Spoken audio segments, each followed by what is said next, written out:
కానీ నాకు ఈరోజు భలే అనిపించింది కళ్యాణ్, సూపర్ అనిపించింది. అందరూ అంటూ ఉంటారు కూడా కళ్యాణ్ బంగారం, కళ్యాణ్ గోల్డ్, అది అనిపించింది అబ్బా నాకు ఈరోజు. ఎందుకు తెలుసా, టాస్క్ అంతా కంప్లీట్ చేసిన తర్వాత అక్కడ జెండా దగ్గర పోయి నిల్చుని జెండా దగ్గర కూర్చుని ఏడుస్తూ ఉంటాడు. డెమన్ పవన్ ఫినిష్ అవుతలేదు, డెమన్ పవన్ కష్టపడుతుండు, బాధపడుతుండు అని ఏడుతూ ఉంటాడు. అక్కడ కూర్చుని ఏడుస్తూ ఉంటాడు. ఇక డెమాన్ పవన్ లేవలేకపోతుంటాడు.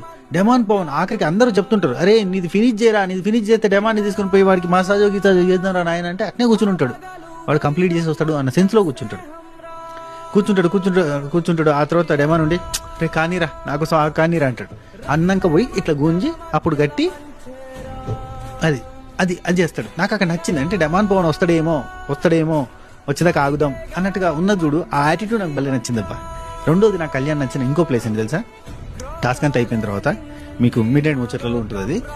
కళ్యాణ్ దగ్గర ఇమాన్యులు ఇడిదికి తనుజాన్ని పట్టుకొని 2 చేతులు ఇట్లా పట్టుకొని ఏడుస్తూ ఉంటాడు. నాకు ఆ సీన్ చూస్తుంటే బా ఏమన్నా లవ్లీ. అంటే ఇమాన్యుల్ నుంచి నెగిటివ్ వైబ్ అనేది కళ్యాణ్ సైడ్ ఉంటుంది. తనుజ దగ్గర నుంచి కూడా 100% ప్యూర్ లవ్, ప్యూర్ అఫెక్షన్ అనేది తనుజ నుంచి కళ్యాణ్కి ఉండదు. 60% వరకు ఉంటుంది, నేను ఒప్పుకుంటా.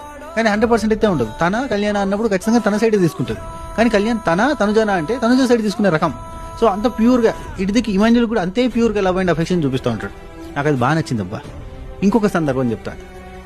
సంజన అక్క కత్తిచ్చినప్పుడు ఖచ్చితంగా రీతికే పడవలసిన అవసరం లేదు. నేను రీతికే పడుస్తా అని చెప్పి తీసుకొని మాట మార్చచ్చు, తీసుకొని తనకు నచ్చింది చేయొచ్చు. నేను గేమ్లో గెలవాలంటే, ఈజీగా గెలవాలంటే నేను డెమాన్ని తీసేయాలి, రీతును కాదు. ఎందుకంటే డెమాన్ కూడా నన్ను ఊకే తీసేస్తాడు, డెమాన్కి నాకు పంచాయతీ అయింది, మొన్న కూడా అంత పెద్ద కొట్లాట అయింది, ఖచ్చితంగా నేను డెమాన్ని తీసేస్తా అని తీసేయచ్చు. తనకి గేమ్ ఈజీ అవుతుంది. అండ్ తనుజ అయినా రీతు నుంచి డెమాన్ని తీసేస్తే అప్పుడు కళ్యాణ్ ఈజీగా గెలవగలుగుతాడు అనే డిస్కషన్ పెడతాడు తప్ప కళ్యాణ్ పెట్టాడు ఆ డిస్కషన్. రీతు ఉంటే నేను ఈజీగా గెలవగలుగుతా అన్నట్టుగా అనుకోడు. డెమాన్ ఉంటే నాకు టఫ్ ఫైట్ ఉంటుంది అనే పాయింట్లోనే ఉన్నాడు. That was a great.